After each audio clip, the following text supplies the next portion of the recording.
Hello friend, welcome to the channel pharmacy dictionary. आज मैं एक ऐसे टॉपिक के बारे में बात करने वाला हूं। इस टॉपिक से हम सब काफी न कभी अफेक्ट हुए होंगे। जब भी मौसम आता है ठंड का तो हमारी स्किन रूखी हो जाती है, ये मैंने पहले वीडियो में बताया हुआ है। इसी के साथ साथ दूसरा जो मेजर प्रॉब्लम होता है वो है आपकी एड़ियों का फटना।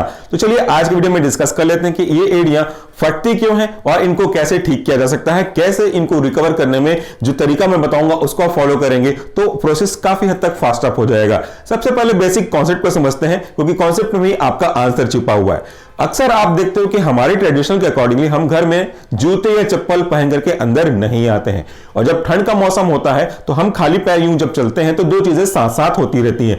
पहला तो वो ठंड आपके पैरों के उस पर्टिकुलर एड़ियों में पहुंचता है, और एड़ियां जो होती हैं या जो पैर होता है और हमारे हाथें होती हैं, इनकी जो स्किन है वो बाकी के पार्ट के स्किन की तुलना में थोड़ी सी आपकी मोटी परत होती है। जैसे अगर आप मेरे इस स्किन को देखोगे तो ये पतली लेयर होगी, जबकि मेरे आप इस पर्टिकुलर पार्ट के हथेली को देखोगे तो ये आपकी थोड़ी सी मोटी होगी, जबकि पैर के एड़ियों को अगर आप छू कर देखेंगे तो वो सबसे ज्यादा मोटियों में से एक होती हैं।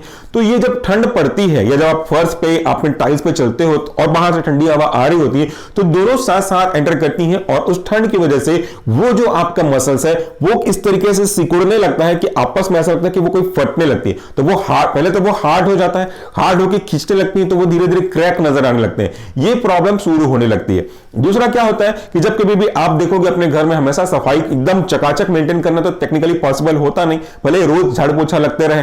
कभी कभी ऐसा होता है कि हम खाली पैर नंगे पैर ऐसे चल भी देते हैं तो घर के फर्श पे जो भी गंदगी होगी, धूल मिट्टी लगी हुई होगी, वो आपके पैर पे चिपकने लगती है, और ये आपके उस पर्टिकुलर प्रॉब्लम को थोड़ा और बढ़ा देती है। तो ये रहा हमारे प्रॉब्लम का मेन रीजन। दूसरा, हम में से कुछ लोग, फीमेल को छोड़ करके, मेल तो जनरली इस चीजों पर ध्यान देते ही नहीं कि अपने पैर को भी थोड़ा घिसकर सफाई किया जा सके। बॉडी के पार्ट्स जितने डेलिकेटेड हैं वैसे ही आपको उस पर्टिकुलर पार्ट को भी, एड़ियों को भी साफ रखना चाहिए, पर जनरली शायद हम समय नहीं दे पाते हैं, तो इसी कारण से एड़ियां क्रैक होने लगती हैं।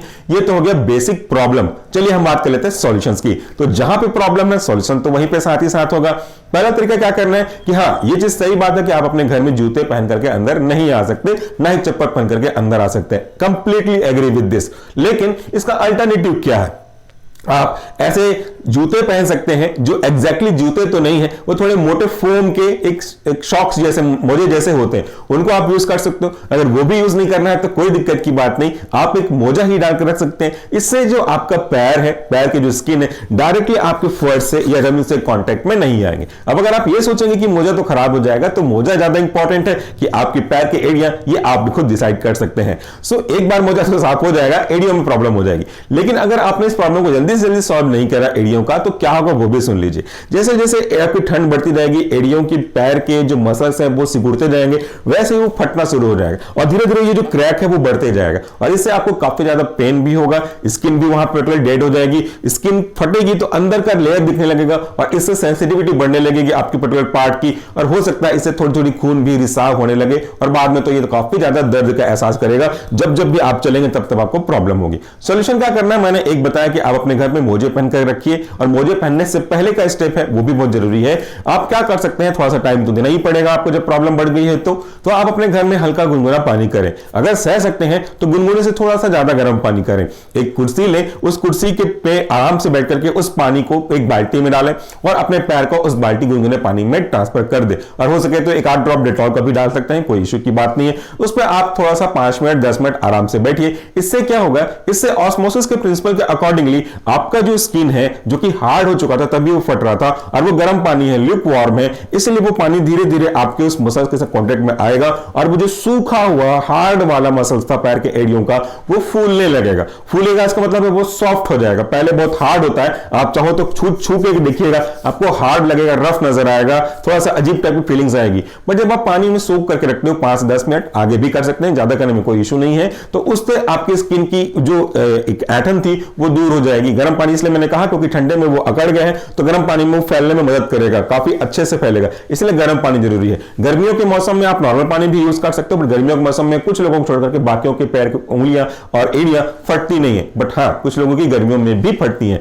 तो आप वो भी प्रोसेस कर सकते हो। इससे पानी से वो सॉफ्ट हो जाएगा। उसके बाद आप जब 5-10 मिनट कवर कर लें, पैर को बाहर निकालें, एक अच्छे टॉवल से उसको साफ करें। साफ करने के बाद अगर आप उसे चाहें तो थोड़ा सा घिसना चाहें, जो भी घिसने के इंस्ट्रूमेंट्स आते हैं उससे तो भी घिस सकते हैं। अदरवाइज आप उस पैर पे आप अपने अपनी पसंद का कोई भी क्रैक क्रीम लगा सकते हैं। किसी पर्टिकुलर ब्रांड के ऊपर मैं नहीं जा रहा, कोई भी चीज आप यूज कर सकते हो। इस तरह के जो क्रैक क्रीम आते हैं, फूड क्रीम आते हैं, लिचेंसा वगैरह anti fungal anti bacterial crack cream आते हैं, इनमें से कोई भी आप यूज कर सकते हो। और अगर ये सब कुछ नहीं है तो भी कोई दिक्कत की बात नहीं है, आप सिंपल सा बेस्ट में से एक बोरोलिन को आराम से आप लगा सकते हो। तो जब हम इस क्रीम को उस पर्टिकुलर क्रैक वाले पार्ट पे लगाते हैं तो अब स्किन जो है वो काफी सॉफ्ट हो चुकी होती है, तो बहुत आसानी से ये जो क्रीम है उनका जो स्प्रेडेबिलिटी है वो होता है। और उस क्रीम के नेचर की वजह से कई अलग अलग तरीके के नेचर होते हैं, कुछ एंटी फंगल एंटी बैक्टीरियल होते हैं तो वो भी अच्छा काम करते हैं, कुछ इमोलिएंट होते हैं वो भी काम करते हैं, कुछ ह्यूमेक्टेंट होते हैं वो भी काम करते हैं, कुछ मॉइस्चराइजर होते हैं वो भी काम करते हैं। तो वहां पे उस स्किन को सॉफ्ट बना करके पानी की मात्रा को रिटेन करने में मदद करते हैं, इससे आपको पर्टिकुलर एडी सॉफ्ट हो जाती है। अब ऐसा करने के बाद पैदल चलने लग जाए, इसके करने के बाद आप पैर पे एक मोजा जरूर चढ़ा लें, उसके बाद आप अपना काम करते रहें। और अगर ऐसा हो सकता है आपके घर में एक अलग से स्लीपर या फिर सॉफ्ट स्पंज वाले जूते, जो मैंने कहा जो जूते कैटेगरी में नहीं आते, उनको यूज क्या करें जब तक कि प्रॉब्लम अच्छे से सॉल्व नहीं हो जाती। इससे आपकी फटी एरिया आराम से ठीक हो जाएंगी। तो जैसा मैंने कहा, अगर ये आप फॉलो करते हैं तो आपको बेनिफिट हो सकता है। और ये जो पूरी इंफॉर्मेशन मैंने आपको दी है वो मेरे पर्सनल एक्सपीरियंस से है, ये चीज हमने करी हुई है और इससे अच्छा रिलीफ मिला है। और मैंने तो कोई मेडिसिन के बारे में बात ही नहीं करी, कुछ नॉर्मल नुस्खे हैं जिसको आप फॉलो कर सकते हैं। एक बात और कहना चाहूंगा कि अगर आप इस पर लापरवाही बरतते हैं, अगर आप अपने फटे एरियो को ध्यान से नहीं ट्रीट करना चाहते हैं, इग्नोर करते हैं, तो ये प्रॉब्लम बढ़ेगी, क्योंकि ठंड में स्किन टाइट होगी, क्रैक और बढ़ेगा, अंदर के पर्टिकुलर पार्ट एक्सपोज हो जाएंगे, कैपिलरीज जो होती है पैर की वो एक्सपोज हो जाएगी और ब्लीडिंग होगी। और जब जब आप पैर चलेंगे मतलब मेरा है, तो उस पे एडियो पे दबाव आएगा और वो दबाव आपको काफी ज्यादा पेन देगा, इससे ब्लड का रिसाव भी हो सकता है। और खुदा ना खास्ता जब कभी भी आप नंगे पैर किसी ऐसे कंटामिनेशन के कांटेक्ट में आते हैं तो वो कंटामिनेशन गंदगी, कीचड़ या कुछ और चीजें आपके पैर के क्रैक के थ्रू आपके बॉडी में एंटर करने की एबिलिटी भी रखती हैं, जैसा कि हमने कई केसेस में अपने वीडियोस में एक्सप्लेन भी किया हुआ है। सो फ्रेंड, उम्मीद करता हूं कि छोटी छोटी मगर बातें जो इंपॉर्टेंट बातें हैं वो आपको काम की लग रही होंगी, because we are professional pharmacist as well as pharmacologist. तो आपको जो अभी मैं बता रहा हूं उसके पीछे लॉजिक के साथ एक्सप्लेन कर रहा हूं। Thank you, take care.